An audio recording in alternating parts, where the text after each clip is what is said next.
अछि युवा कवयित्री शारदा झाजीक कविता छिलकैत प्राण। शारदा जी मैथिली कविता में बहुत शीघ्रे अपन जगह बनौलनि अछि।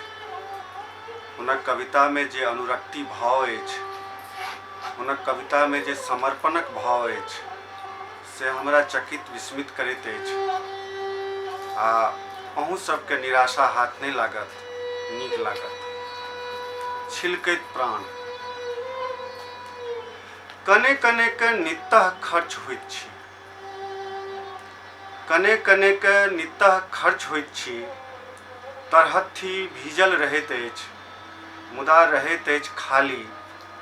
सब किछु दऽ देला के बाद भरल रहैत अछि मोन, छिलकैत अछि प्राण। कने कने के नितः खर्च होइत छी, तरहत्थी भीजल रहैत अछि, मुदा रहैत अछि खाली। सब किछु दऽ देला के बाद भरल रहैत अछि मोन, छिलकैत अछि प्राण। क्षरण में वेदना नहीं, सृजनक उल्लास भरल अछि। ताहि निर्सल सन समय में मूर्त रूप में प्रकट होइत छी अहाँ। अहाँक संग पबैत छी बलुआही समुद्रक कात निस्तार होइत साँझ। साँझक ओर से हुल्की दैत कामना।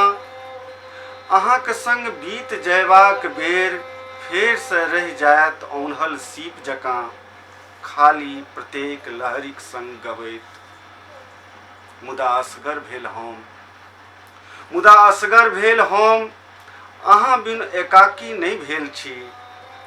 प्रिय भऽ गेल अछि आब एकांत, छिलकैत मोन प्राणक गीत में नचैत छी हम आ हमर प्रेम। भीजल तरहत्थी पर उगि अबैत अछि, भीजल तरहत्थी पर उगि अबैत अछि कोमल इच्छाक सिंगरहार।